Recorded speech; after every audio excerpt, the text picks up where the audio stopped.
It's a city that's hosted all sorts of parties. But it's never seen anything like this.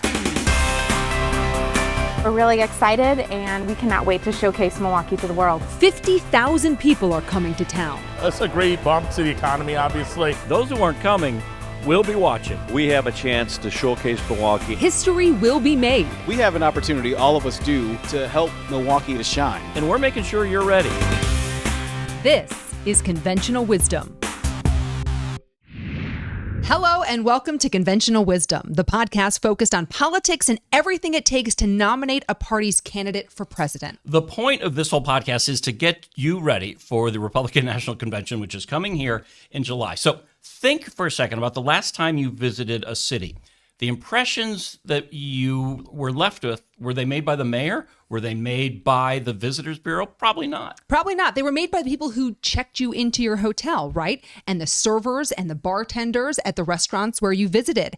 And that's why, with 50,000 people expected to come in town for the RNC, we are calling this episode Service with a Smile. Which gets us to our guest. Andrew Flack is the Chief Commercial Officer with Marcus Hotels and Resorts, which owns and runs some major properties in Milwaukee, from the Pfister to the St. Kate to the Mason Street Grill. The list goes on. I'll let you fill in the blanks. Andrew, welcome. As my mother used to say, company's coming and this place better look ship-shape. Are you ship-shape yet? We are ready, yes, and we have been getting ready for some time. I would say we've been preparing for about a year in total. We will have about 1,000 team members working across all of our hotels and restaurants in downtown in the week of the convention. So yeah, we are buying up food and drink. The bourbon and wine stores will be full. We'll have some extra staff where we need them. Security planning, of course, that's been going on for some time. And we just wrapped up a big renovation project at the Pfister Hotel downtown, which we targeted to be completed in time for the convention. Perfect timing. Construction usually doesn't always go on point, right? We know that with our newsroom. We're hoping that's wrapped up by convention time. We're not quite sure about that just yet because there's still a lot to go. When it comes to, Marcus obviously owns a lot of hotels, a lot of restaurants. How many in total will be serving the people who are coming to town for the RNC in July? So we have 3 major downtown hotels, the Pfister, St. Kate, and the Hilton next to the convention center. And then because of the size of the event, bookings are being made, well out into southern Wisconsin. So we have 2 hotels out at Lake Geneva that are taking bookings. We even have a hotel in Madison that is taking bookings. I imagine all are full. Downtown has been fully booked for a long time. Right.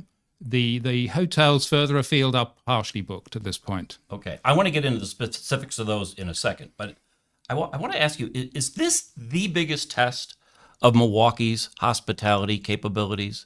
I can't think of anything that rivals it. So in my 4 years in the city, we had NBA Finals, we had the Ryder Cup, we had the Republican debate, but this is by scale by far the largest. We get a lot of big regular annual events, so the Northwestern Mutual annual meeting, Harley-Davidson Homecoming. But no, this is the big one for sure. And there's probably going to be a lot more eyeballs on this one than there are for all of those ones probably combined. Absolutely, yes. Which is a big deal, obviously, for the city, and you want to be ready for it. Have you ever done something to this scale before, whether working for Marcus or working for any other entity? So I've been 4 years with Marcus. Before that, I was 25 years with Hilton, and in the US, but also overseas. I was in Sydney during the Sydney Olympics, which was a similar type of build-up. The whole city was committed. All the hotel rooms in the city were committed. In my time at Hilton back in 2016, I was involved with opening a new hotel in Cleveland, a 600-room hotel adjacent to the convention center, which opened in the weeks running up to the last Republican presidential convention. So I have some experience of that. And, I know that you need to be ready to be busy and ready at all times of the day and night. What did you learn from the Sydney Games that you can apply to this convention? What was the one thing we should have thought of that, or I'm glad we thought of that you're applying this summer? So there will be times when your hotel is very busy, and there will be times when your hotel is surprisingly quiet.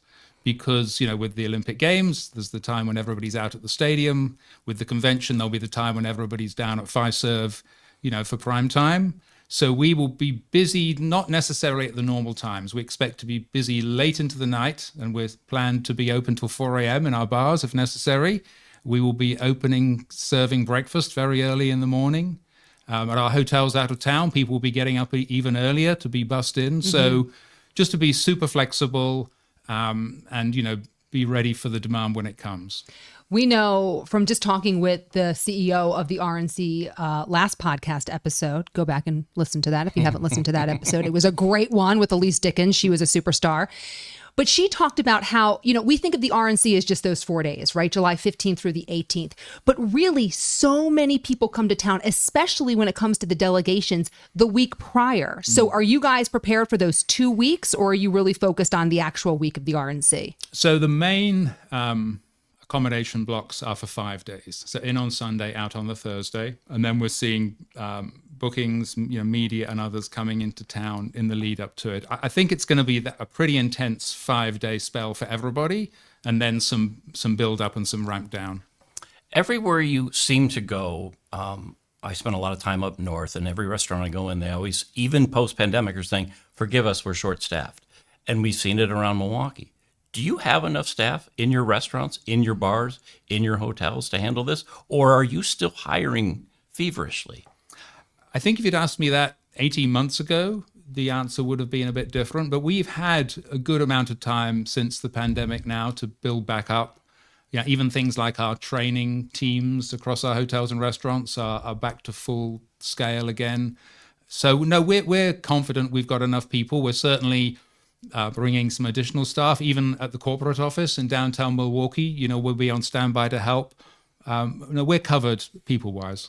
Is there any additional prep that you've been doing, or any sort of special trainings that you've been doing with specific staff members that they're ready to accommodate those who are coming in? A lot of them are going to be big power players in our country.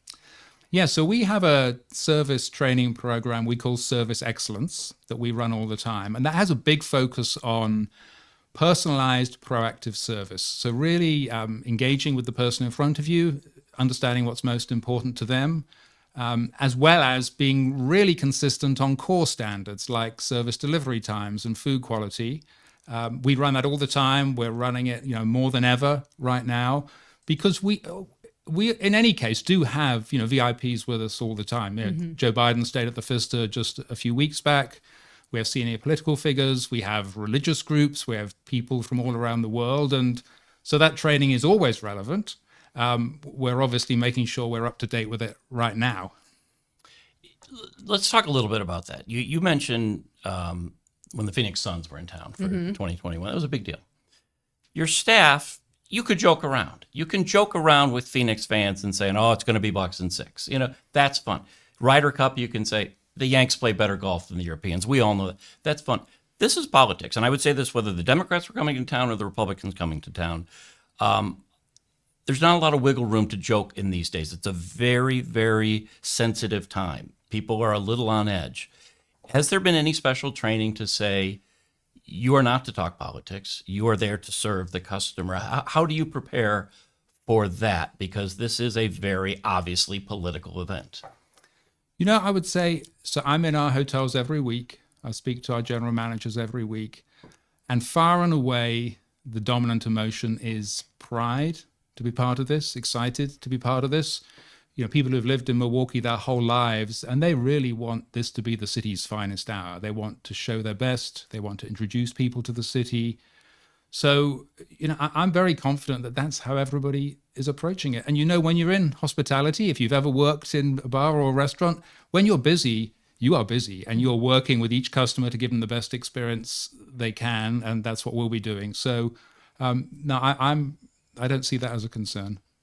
When it comes to those who are staying at your hotels, do you know which state delegations are coming to which hotels? Has that already been decided? Do you know where the biggest VIPs are coming? Because I know Secret Service plays a role in all of that. So yes, the state delegations have mostly been assigned now. We have some of those. Who'd you get? Can you share? I can't tell you. You can't share it. No. Not even which state's Good going try. where. But can you tell us what states you did get? I would be in big trouble if Okay. I started sharing. Okay. Clearly we don't share the identity of our customers, at any time. That's a good point. No, so we have some of the state delegations. The other big groups are media, obviously, massive contingents. The organizing committees themselves are significant, both the national and the state organizing committee. And then a large group of what you would call, I guess, party supporters of all kinds. And then security, Secret Service. And they're being assigned sort of in waves. The state delegations appear to have been actually at the earlier end of that. Obviously, they have to come. That's within the constitution of their states. And are you just told, like, are you just letting know at the Pfister, you guys are getting Texas, Connecticut, and Jersey, and there's this many people coming in the parties, and that's that? Like, does the RNC dictate that? Yeah, pretty much. I mean, part of winning the convention in the first place is all the hotels downtown had to sign up to say we would make our rooms available. Right. So you basically give them to the organizing committee, and yes, they assign them to you, and then our relationship actually shifts more to dealing with those, individuals and those state delegations. So you kind of start dealing with the organizing committee, and then each group you handle as you would a normal group. But yeah, they make those decisions. Again, I'm going to ask a question that you might say, I'm not going to answer that. I can't answer that. But the Pfister is known for being the hotel of presidents. Every president, I believe, since McKinley. Am I right about that? That's correct. Yeah. Has stayed there. Joe Biden just recently. Joe Biden got on board with that. I don't think Obama did as a president. He did as a candidate. That's correct. Yes, very good. So I imagine that is where former President Trump will be, or again, you can't say. That's not my decision. Okay. If he comes, we'll be ready. You know how to handle presidential visits. We do. Okay. Yes. We'll leave it at that. Absolutely. Go ahead. I want to talk about, I went down to Indianapolis a few years ago to cover the Big Ten football championships. And I'd never been to Indy before. Excuse me. So I didn't know where to eat. And there was a custodial guy on the floor fixing something. And I said, excuse me, sir, I'm looking for a good steakhouse. Well, he's not the concierge. He's not the front desk. But he turned to me and he goes, oh, I got 4 good ones. Boom, boom, Ruth Chris, boom. There's a good. This was a guy about my age, so I thought he might know. And he rattled off. That guy left me with such a favorable impression of Indianapolis and their willingness to just be hospitable. And it wasn't his job to do it. It was his job to fix things that had gone wrong. That's a part of a culture of a city that wants. Are we there yet? Could I ask anyone in your hotel, hey, we want to go for Thai food tonight, and they would know where to go? Is that part of the culture that you try to get permeated down to all levels? I mean, at the front desk and the concierge, obvioush that's part of training. But we expect that, right? Yeah. But across the hotel, absolutely. And honestly, and I say this as somebody who's new to these parts 4 years ago, the Midwestern welcome is a thing, and it's real. My wife and I often comment, we know more neighbors here than anywhere we've ever lived. We know both sides, we know front and back. And those people, they want to help, they want to give advice. I think it comes naturally to people in this part of the world, but it definitely comes naturally to us. We recommend our own restaurants and bars because we have some great ones, but we certainly don't just keep it to that. And if people want to get to know the city, we'll help them. Because you're from where? I'm from the UK, from a town called Colchester, which is just outside London. They're not as nice as the people are here? The people of Essex? Yeah. I think they're pretty nice. Yeah. I mean, London's a big capital city, like all capital cities, but yeah.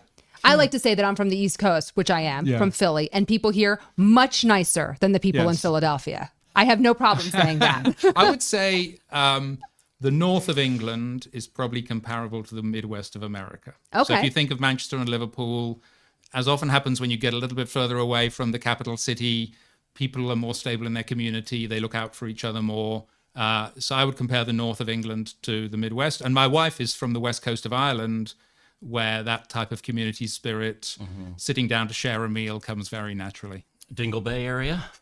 County Cork, Bantry. Okay. Actually, so not so far from there. Yeah. Right. Okay. Yeah. I've been felt as an American, I was sort of literally taken into people's homes. Yes. You have to have lunch with us. And sure. Allocate a couple of hours. Yeah, exactly. Right. So I know that Western Ireland That doesn't happen in Philly. Yeah. No. Get out of my driveway. Yeah. Run away. Take your water and get out.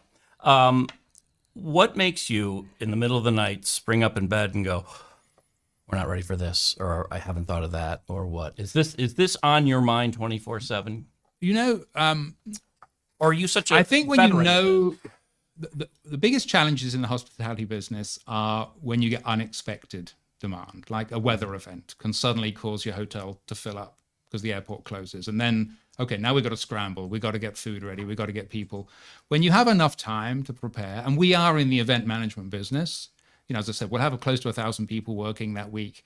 I think we are as ready as we can be. And then you just have to expect the unexpected and expect to be a 24/7 business. Comparatively speaking, 1,000 people that week, what is your typical staff? I would say we've added probably 10 to 20% extra. Okay. All right. Makes sense.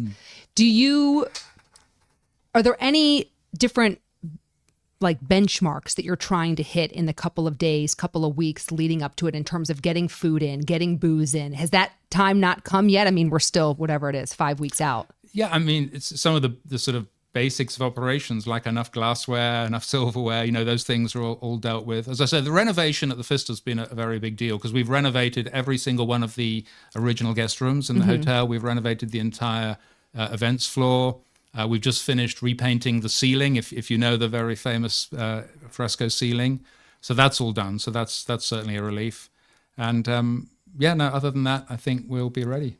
There will be requests coming up until that Sunday, right? It's still in many ways a jigsaw puzzle, is it not? I think because the rooms were allocated so early on, and like you said, we're just being told now who the people staying will be. I think the restaurant side is a little bit harder to predict because a lot of the catering for the convention is done in groups. People have breakfasts together. They get taken to evening events together. We have some group bookings in our restaurants, but we're also taking reservations. And quite at what point that's going to come, I think, is still to be seen. Because there will be last-minute invites. So-and-so see us. We got to have dinner tonight. We need to talk. I mean, because so much is happening. We're not going to know the vice presidential nominee until that week. Donald Trump wants to unveil it, he said, at the convention. Yeah. So that's going to lead to a lot of scrambling and a lot of deals and a lot of meetings that are going to have to happen. Yes. So are you leaving space open for that? We will. So you take Mason Street Grill, one of our most popular restaurants. We'll keep a few tables back for the day, which we always tend to, in case there's a particular guest that we really want to accommodate. Yeah. Let's talk about the hotels that you have that are outside the city vicinity. In Lake Geneva, specifically, you had mentioned. What is being done there? And you said that those aren't at capacity at this point, right? Yes, so we have 580 rooms out at Lake Geneva. A good number of those, and the numbers changing a little bit every day, have been taken. We have a portion of our hotel out in Madison. But I think that is to your point, as things will evolve right down to the last day. I mean, the downtown is in highest demand, and there's certain groups that need to be downtown. Media, for example, how many media eventually show up? I'm sure that will be dependent on a number of things, global weather patterns, anything. So we expect some last minute sort of wiggle room in the size of the bookings out of town. When it comes to the financial side of this whole thing, I mean, you guys being, especially your downtown hotels, and even in the summertime, your hotel out in Lake Geneva, I mean, you guys see good business all the time. Is this going to do anything in terms of your bottom line, give you a big boost, or is it kind of just par for the course? We won't know exactly until it's over. Sure. It'll certainly be one of the busiest, if not the busiest week of the year in the city. Although bearing in mind, as soon as the convention checks out, the hotels fill up with Northwestern Mutual's annual meeting, which they actually moved to accommodate the convention. Then we have Harley-Davidson Homecoming the weekend after that. And then very excitingly in August, we have a big conference of national event meeting planners called Connect, which are really the biggest event planners in the country, coming here to see the new Baird Center, to see the city. So we're going to be busy for a good sort of 4 to 6 weeks straight. In a way, that one may be the most important one of all for future business. I think so. And actually, if I go back to that Cleveland experience, so I was part of opening that hotel, which literally opened a few weeks before the 2016 convention. Normally, big hotels take 2 to 3 years to ramp up. I mean, that hotel was at cruising speed within a year. And part of it was because Cleveland as a city definitely got sort of halo business following on from the convention. What do you want the people of Milwaukee to think about this convention? What would you ask of them? I know what you're asking of your staff. Take care of the needs of the customer. If you could put out that wish for all of Milwaukeeans, whatever their political affiliation might be, this is an important economic and psychological in terms of hosting a big event for the city. So what's your advice for the average Milwaukeean who's not going to be at your front desk or behind your bars? Speaking entirely for myself, as somebody who consumes quite a lot of media and reads media coverage of large events, I've witnessed that journalists who are sent to cover a big event, because they're there all the time, they write about other things as well. They write about their experience of the city. They write about the atmosphere in the city. So there will certainly be coverage, I'm sure, of how people are experiencing Milwaukee. And that is nothing to do with the hotels or the convention center. It's to do, how are people on the streets? How are people at the airport? How are people in restaurants? And that's the key. And that's a key point. You bring that up. The airport is going to be the first place where people get, and if you're waiting an hour for a carousel, your immediate vision of Milwaukee is they're not ready for this. Frustration sets in. And so I imagine that is all part. Are there group meetings that we don't know about with everybody in the hospitality industry saying, get your you-know-what together, people? So the Milwaukee Chamber of Commerce is really taking the lead with all downtown businesses, and we have regular meetings with them, both on security and on the timetable for the event and what to expect with security zones. So a lot of those logistics that will matter, that they're really taking point on local business outreach. When it comes the actual week of the RNC, what is your role? Will you be bouncing from hotel to hotel, restaurant to restaurant, going out to Lake Geneva, going out to Madison to make sure that everything's kosher? Well, I grew up in hotels. My parents, I was an only child. When I went off to college, my parents decided to have their own business. So when I came back at the end of my first summer at college, there was no family home. There was just a hotel that my parents had bought. And so I was helping in bars and restaurants, and that was 40 years ago.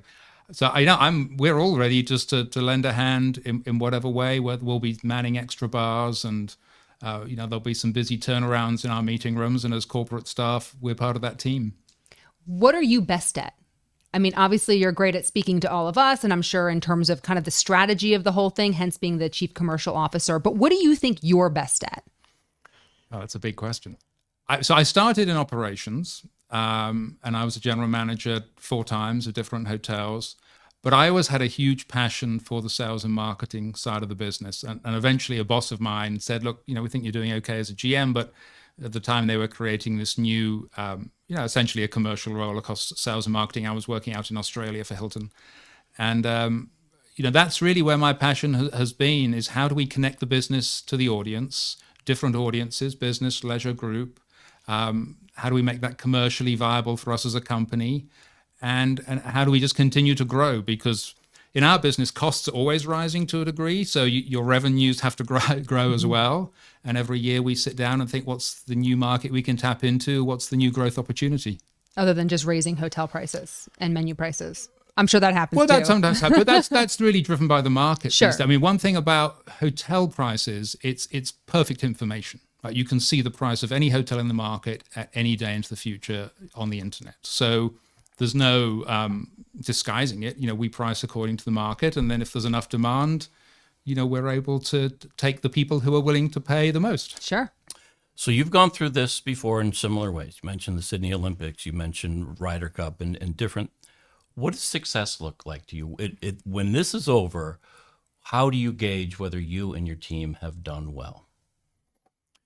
I mean, at the sort of micro level, we track, guest satisfaction and guest feedback very closely. And we have surveys that we send out, but just go on social media, Expedia, TripAdvisor, Google, you can tell how you're doing, and we will be tracking that as we always do. I think there'll be an energy, though, hopefully at the end of this, where the city feels good, the businesses feel good, the convention center and Visit Milwaukee feel good, and then we just go out to the world with even more confidence to sell Milwaukee, because this is a unique and special place, and we just need to keep educating people on that. Is there anything that we haven't asked you that you want to share with our audience today about being prepared for the RNC, what your expectations are, what you're most excited about? I think I would end by just saying, we are ready, and I really think the city is ready. And I do want to give a shout out to the leadership of the city. Actually, I think the mayor has done an outstanding job. I think Peggy and the team at Visit Milwaukee, just in bringing it here. And I think the fact that the city was as willing and geared up to host the DNC as it now is the RNC says a lot about how the city is approaching the whole event. It's an event that, in their eyes, is apolitical. because it's just a large group of people who are going to come here and spend money. And whether you're voting Democratic or whether you're voting Republican, we want your business. So everybody has mentioned in every podcast the role of Cavalier Johnson and what he's done here. Andrew Flack is the Chief Commercial Officer with Marcus Hotels and Resorts. You're going to have a busy few weeks leading up to July 15th, and You're a very always busy busy, week that though. week. Yeah, we like being busy. All right. Thank you very much for your time. Thank you. We Delighted appreciate to be here. it. This is Service with a Smile. Come back in 2 weeks when another episode of Conventional Wisdom hits your podcast. Thanks for watching. Thanks for listening.